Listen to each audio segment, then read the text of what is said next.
Hi friends, welcome to my channel Siri Aadya creations. ఈరోజు గుండె నిండా గుడి గంటలు సీరియల్లో బయట వర్షం పడుతూ ఉంటుంది, ఉరుముతుంది.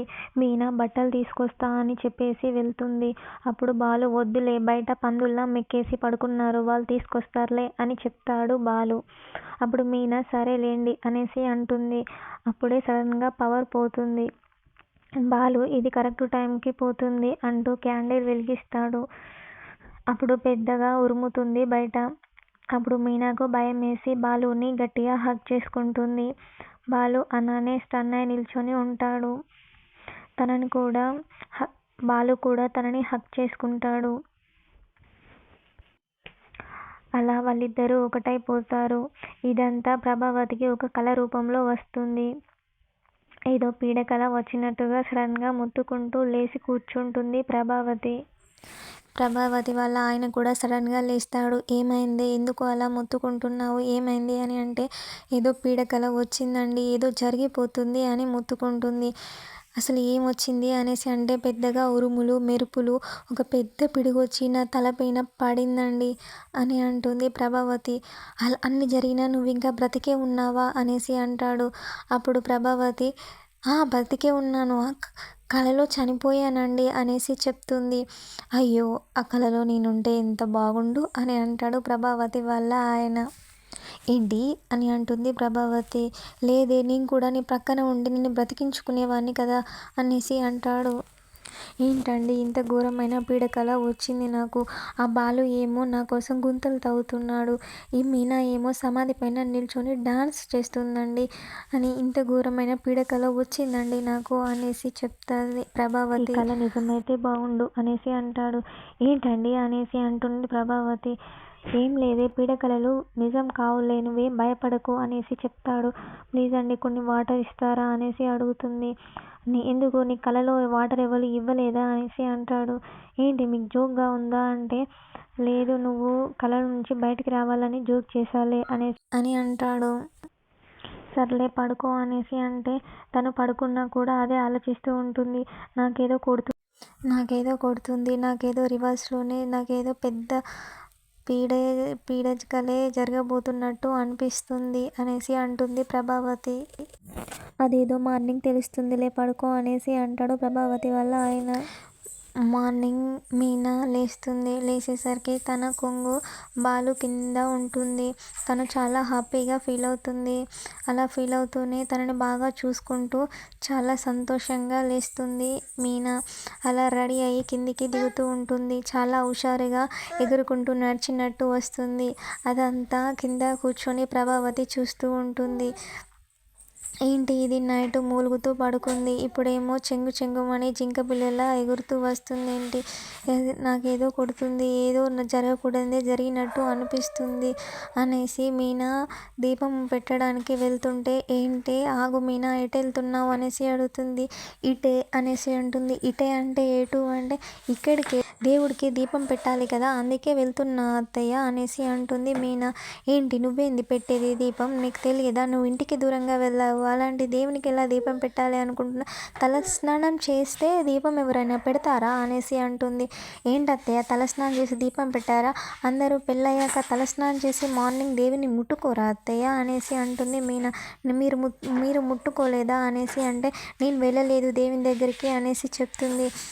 మీ మమ్మీ ఏం నేర్పించలేదా అని అంటుంది మీనాని ప్రభావతి.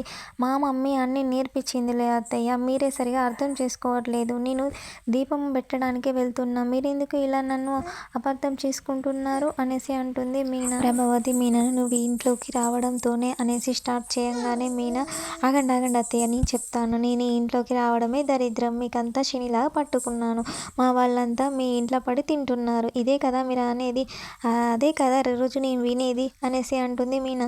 అప్పుడు ఏంటి నువ్వు ఇంతలా ఇలా మాట్లాడుతున్నావేంటి అనేసి, అయ్యో అన్నీ నేనే బయట పెట్టేస్తున్నానా ఏంటి అంటుంది మీనా. అప్పుడు ప్రభావతి త్వరగా బయటికి వెళ్ళి చూస్తుంది. ఏంటి ముగ్గేయలేదు, ఇప్పుడే లేసావా నువ్వు అనేసి అంటుంది. అవునత్తయ్య, ఇప్పుడే లేసాను అని చెప్తుంది మీనా. అప్పుడు సరేలే, నువ్వు దీపం పెట్టడం అవసరం లేదు, నేను ఎందుకే అని అంటే చాలా సిగ్గుపడుతుంది మీనా. నేను రోహిణిని పెట్టమని చెప్తాను, నువ్వు పెట్టడం అస్సలు అవసరం లేదు అనేసి అంటుంది ప్రభావతి మీనని. సరేలే అనేసి అంటుంది మీన. నువ్వు వెళ్ళి టిఫిన్స్ చేయిపో అంటే, టిఫిన్సా ఒక్క చిటికలో చేసేస్తా అనేసి చెప్తుంది. అటు చూడంగానే రోహిణి అప్పుడే బ్రష్ వేసుకొని కిందికి వస్తుంది. ఏంటత్తయ్య రోహిణినా, ఒకసారి చూడండి అనేసి అంటుంది వాళ్ళ అత్తయ్యను. వాళ్ళ అత్తయ్య రోహిణిని ఏంటి ఏంటి అవతారం అంటే, వాటర్ అయిపోయాయి అత్తయ్య, నేను బోట్ స్విచ్ చేయడానికి కిందికి వచ్చాను అనేసి అంటుంది రోహిణి. సర్లే నేను వేస్తాలే, నువ్వు పైనకి వెళ్ళు అని రోహిణిని పైనకి పంపిస్తుంది. అప్పుడు మీనా, నేను ఇప్పుడు దీపం పెట్టచ్చు అత్తయ్య అనేసి అంటే, సర్లే పెట్టుపో, త్వరగా పెట్టేసి టిఫిన్ కూడా చెయ్యి అనేసి చెప్తుంది. సరే అనుకుంటూ మీనా వెళ్తుంది. అప్పుడు ప్రభావతి ఇలా అనుకుంటుంది, ఇదేంటి ఇవాళ మీనా చాలా కొత్తగా చేస్తుంది, నాకేదో కొత్తగా కొడుతుంది అనేసి ఆలోచిస్తూనే ఉంటుంది. మీనాతో దీపం పెట్టి కాఫీ పెట్టు అనేసి అంటుంది. ఏంటత్తయ్య దేవుడికి కాఫీ పెట్టాలా అనేసి అంటుంది మీనా. దేవుడికి కాదే కాఫీ, నాకే అనేసి అంటుంది ప్రభావతి. ఓ సారీ అత్తయ్య, ఓకే ఓకే అనేసి లోపలికి వెళ్తుంది. మీనాకు 9 months నొప్పులు వస్తూ ఉంటాయి. ఓర్చుకో మీనా అంటూ బాలు సర్ది చెప్తూ ఉంటాడు. ఇలా మీనా లోపలికి వెళ్తుంది, హాస్పిటల్ లోపలికి. లోపల నుంచి సిస్టర్స్ అందరూ ఒక్కొక్కరు ఒక్కొక్క పాపని ఎత్తుకొని వస్తారు. నీకు పాప పుట్టింది అనేసి చెప్తారు. సెకండ్ సిస్టర్ వస్తుంది, తను ఒక పాపని తీసుకొస్తుంది. అలా 4 వస్తారు. మీకు 4 పిల్లలు పుట్టారు అని చెప్తాడు బాలు. నాకు వద్దు, ఈ 4 వద్దు, నాకు వద్దు, నాకు ఈఎంఐలు ఉన్నాయి, నాకు అప్పులు ఉన్నాయి, నాకు ఈ పిల్లలు వద్దు అనేసి మొత్తుకుంటూ ఉంటాడు. అలానే నాకు వద్దు అంతమంది వద్దు అనుకుంటూ కలకంటూ ఉంటాడు. అలానే కళ్ళు మూసుకొని నాకు వద్దు, నాకు ఈఎంఐలు ఉన్నాయి, నాకు ఆ 4 పిల్లలు వద్దు అనుకుంటూ ఉంటాడు. అప్పుడు అక్కడికి మీనా అండ్ వాళ్ళ డాడీ ఇద్దరు వచ్చి, ఏమైందండి అనేసి మీనా అంటుంది. ఏమైందిరా నీకు, ఏం కలవరిస్తున్నావు అనేసి వాళ్ళ డాడీ అంటాడు. నాకు వద్దు, నాకు ఇప్పటికే అప్పులు బాగా ఉన్నాయి, నాకు ఈఎంఐలు ఉన్నాయి, నేను 4 పిల్లల్ని పోషించలేను, నాకు 4 పిల్లలు వద్దు అని అనుకుంటూ ఉంటాడు కలలో. అప్పుడు మీనా ఏమండి ఊరుకోండి అని అంటూ ఉంటుంది. అప్పుడు బాలు వాళ్ళ డాడీ, ఏమైంది వీడికి, ఏమైనా గాలి కానీ సోకిందా ఏంటి, ఇలా కలవరిస్తున్నాడేంటి అనేసి అంటాడు బాలు వాళ్ళ డాడీ. అప్పుడు మీనా, ఏమండి ఊరుకోండి అనేసి అంటే, ఏంటి పులగంప నీకేం తెలియదు, నువ్వు ఊరుకో అనేసి అంటాడు అలానే కలలోనే. అప్పుడు మీనా మళ్ళీ లేపుతుంది బాలుని. లేచి కూడా, ఏంటి డాడీ, నేను 4 పిల్లలు నేను పోషించగలనా అనేసి అంటాడు. అప్పుడు బాలు వాళ్ళ డాడీ, ఏంటి మీనా వీడేం మాట్లాడుతున్నాడు అని అంటే, ఏంటి డాడీ, నాకు 4 పిల్లలు పుట్టారు, నాకు ఇన్ని అప్పులు ఉన్నాయని వాళ్ళని ఎలా పోషించగలను అనేసి అంటాడు డల్గా. అప్పుడు బాలు వాళ్ళ డాడీ మీనాను చూస్తారు. మీనా సిగ్గుపడుతూ ఉంటుంది. అలాగే బాలు పైన ఆ బొట్టును కూడా చూస్తాడు.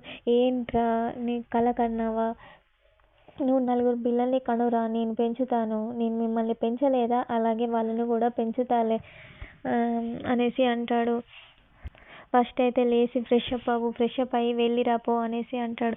ఏంటి డాడీ ఎటు వెళ్ళాలి అనేసి అంటాడు బాలు. 4 పిల్లలు పుట్టారేమో, వాళ్ళు హాస్పిటల్లో ఉన్నారేమో, వాళ్ళని తీసుకురాపో వెళ్ళి అనేసి చెప్తాడు బాలు వాళ్ళ డాడీ. లేకపోతే ఏటంటావేంట, ట్రిప్కి వెళ్ళావా, అలానే పడుకొని ఉంటావా, వెళ్ళి స్నానం చేసి వెళ్ళు అనేసి చెప్తాడు. మీనా సిగ్గుపడుతూ బాలు పక్కన వెళ్ళి కూర్చుంటుంది. బాలు మాత్రం అక్కడి నుంచి దూరంగా వెళ్ళి, నేను నిగ్రహంగా లేని సమయంలో అలా జరిగిపోయింది మీనా, ఏమీ అనుకోకు అని సిగ్గుపడుతూ కటన్ పట్టుకొని నలుపుకుంటూ బాలు అలా అనుకుంటూ మీనాను చూడకుండా వెనుకకే వెళ్ళి వాష్రూమ్కి వెళ్తాడు. మీనా మళ్ళీ కిందికి దిగుతుంది. అలా చెంగుమని ఎగురుకుంటూనే చాలా హ్యాపీగా ఆనందంగా నవ్వుకుంటూ కిందికి వస్తుంది. అదంతా కింద ప్రభావతి చూసి అసలు ఏమైంది, నేను అనుకునేది నిజమా, లేకపోతే అబద్ధాన్ని నేను నిజం అనుకుంటున్నానా, అసలు ఏం జరుగుతుంది అనేసి ప్రభావతి డౌట్ పడుతూ ఉంటుంది. మీనా వంట రూమ్లోకి వెళ్తుంది. వెళ్ళంగా, ఏ మీనా ఇట్రా అనేసి పిలుస్తుంది ప్రభావతి. తను రాగానే ఏంటత్తయ్య అని అంటే, ఏం లేదులే వెళ్ళు అని చెప్తుంది.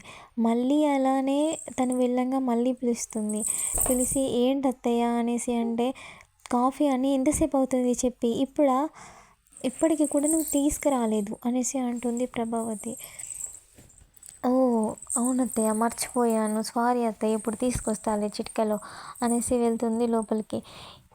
ప్రభావతి అన్నీ ఆలోచిస్తూ ఉంటుంది. అసలేం జరిగింది? ఆ మొద్దు ఇంతలా మారిపోయాడా? అసలు నమ్మలేకపోతున్నా నేను అని అనుకుంటూ అన్నీ ఆలోచిస్తూ ఉంటుంది ప్రభావతి. నేను అనుకునేది నిజమా? అదే జరిగిపోయిందా? నా కొంప మునిగిపోయిందా? అని అనుకుంటూ ఈ మీనాను చూసుకుంటూ మీనా అబ్బో నీ సిగ్గు సిమ్ముడా అనేసి ఆలోచిస్తూ ఉంటుంది ప్రభావతి. మీనా మాత్రం వాళ్ళ హస్బెండ్‌ని గుర్తు చేసుకుంటూ నైట్ విషయాలన్నీ గుర్తు చేసుకుంటూ సిగ్గుపడుతూ కాఫీ కలుపుతూ ఉంటుంది. ఎక్కువ తక్కువ షుగర్ వేసుకుంటూ. బాలు మాత్రం బాత్రూంలో అయ్యో! నా బ్రతికేంటి ఇలా అయిపోయింది. పూజకు పనికిరాని పువ్వును అయిపోయానే అనేసి బాధపడుతూ ఉంటాడు బాత్రూంలో కూర్చొని. ప్రభావతి ఏదో కొంపలు మునిగిపోయినట్టు అటు ఇటు తిరుక్కుంటూ హడావిడిగా అంతా టెన్షన్ పడుతూ అన్నీ ఆలోచిస్తూ ఉంటుంది. అసలు ఏం జరిగింది అనుకుంటూ ఆలోచిస్తూ ఉంటుంది. అప్పుడు ప్రభావతి వాళ్ళ ఆయన వస్తాడు. వచ్చి ఏమైందే ప్రభా అసలు నీకేమైంది? ఎక్కడైనా మంచి పని జరిగిందా ఏంటి? అంతలా ఆలోచిస్తున్నావు అనేసి అంటాడు. అంటే ఏంటండి మీ ఉద్దేశం? అనేసి అంటుంది ప్రభావతి. లేదు ఎక్కడైనా మంచి పని జరిగితే నీకు ఇలానే ఉంటుంది కదా! అసలు ఓర్వలేవు కదా! అనేసి అంటున్నాను అనేసి అంటాడు. అప్పుడు ప్రభావతి డ్యాన్స్ చేసుకుంటూ ఇగో నీ కోడలు పొద్దుటినుంచి ఇలా ఇల్లంతా డ్యాన్స్ చేసుకుంటూ నవ్వుతూ, తులుతూ ఎగురుతుందండి. ఒక్క పని చేయట్లేదు. నేను ఎప్పుడో కాఫీ అడిగాను. ఇప్పటికి కూడా కాఫీ తెచ్చి ఇవ్వలేదు అని అంటుంది ప్రభావతి. నువ్వు టెన్షన్ పడకే. నువ్వు సైలెంట్‌గా వచ్చి ఇక్కడ కూర్చో. నీకు బీపీ కానీ ఎక్కువయిందా ఏంటి? బీపీ కానీ వచ్చిందా? బీపీ, షుగర్ లాంటి వ్యాధులు ఏమైనా వచ్చాయా? అనేసి అంటాడు. నీకు అలా కనిపిస్తున్నానా? అంటే అలానే అనిపిస్తుందిలే. నువ్వైతే ఫస్ట్ కూర్చో అనేసి చెప్తాడు. అప్పుడు మీనా కాఫీ తీసుకుని వస్తుంది. మౌనికకు కాఫీ ఇస్తే తీసుకోదు. పర్లేదు వదిన అనేసి చెప్తుంది. అప్పుడు రవి కూడా వస్తాడు. వదిన నీ కాఫీ స్మెల్ ఎక్కడికో వస్తుంది. నాకు కూడా ఇవ్వు అనేసి తీసుకుంటాడు కాఫీ. అలానే ముగ్గురికి ఇస్తుంది. ఫస్ట్ ప్రభావతి తాగి ఏంటిది కాఫీనా? ఒకసారి మీరు కూడా తాగి చూడండి ఎలా ఉందో అనేసి అంటుంది ప్రభావతి. అప్పుడు రవి తాగి వదిన అనేసి అనగానే వాళ్ళ మామయ్య కూడా తాగి షాక్ అవుతాడు. నీ ఇంట్లో మొత్తం షుగర్ అంతా తీసుకొచ్చి పోసావేంటి? ఇంత పాయసంలా చేసావేంటి కాఫీ అనేసి ప్రభావతి అని అంటుంది. రవి అండ్ వాళ్ళ డాడీ తాగి షాక్ అవుతారు. కాకపోతే వాళ్ళు బయట పెట్టారు. చాలా బాగుందమ్మా కాఫీ అనేసి చెప్తారు. అప్పుడు ప్రభావతి ఇలా అంటుంది. ఏంటండి ఇంతలా స్వీట్‌గా ఉన్నా కూడా అలా అంటారేంటండి అనేసి అంటుంది ప్రభావతి. అప్పుడు అవునా అనేసి రవి అంటాడు. అట్లనా అనేసి మౌనిక అంటుంది. అవునా ఇవన్నీ ఏంటండి? మీ అందరికీ ఏమైంది అసలు? ఇలా మాట్లాడుతున్నారేంటి? అనేసి అంటుంది ప్రభావతి. అప్పుడు వాళ్ళ ఆయన అంటాడు. నీకే ఏదో అయ్యింది. అందుకే ఇవాళ కొంచెం డిఫరెంట్‌గా చేస్తున్నావు అనేసి అంటాడు ప్రభావతి వాళ్ళ ఆయన. ఇంతటితో ఇవాటి ఎపిసోడ్ పూర్తవుతుంది. రేపటి ఎపిసోడ్లో బాలు కిందికి వచ్చి వాళ్ళ డాడీతో మీనా మీకేమైనా చెప్పిందా అనేసి అంటూ ఉంటాడు. ఏంట్రా తను ఏం చెప్పలేదు. నువ్వేదో చెప్దామని చూస్తున్నావు కదా చెప్పు అనేసి అంటాడు. అప్పుడు ప్రభావతి ఏంట్రా ఇప్పుడు నీ గోలనా అనేసి అంటే నువ్వు మధ్యలోకి రాకమ్మా తూ అంటావు అనేసి అంటాడు బాలు. మీనాను చూస్తూ సిగ్గుపడుతూ ఉంటాడు. వాళ్ళందరూ వాళ్ళని చూసి ఆశ్చర్యపోతారు. ఇప్పుడు ప్రభావతి ఇంతసేపు అది ఇప్పుడు వీళ్ళకి ఏమైంది అసలు అనేసి అంటుంది ప్రభావతి రోహిణిని పక్కకు తీసుకెళ్ళి ఆ మీనా కన్నా నువ్వే ముందు తల్లివి కావాలమ్మా, ఎలాగైనా నువ్వే కావాలి అనేసి రోహిణికి చెప్తూ ఉంటుంది ప్రభావతి. రోహిణి ఏమో షాక్ అవుతుంది. ప్లీజ్ నా ఛానల్ ఇప్పుడే కనుక చూస్తున్నట్లయితే లైక్, షేర్ అండ్ సబ్స్క్రైబ్ చేయడం మాత్రం మర్చిపోకండి. Bye friends.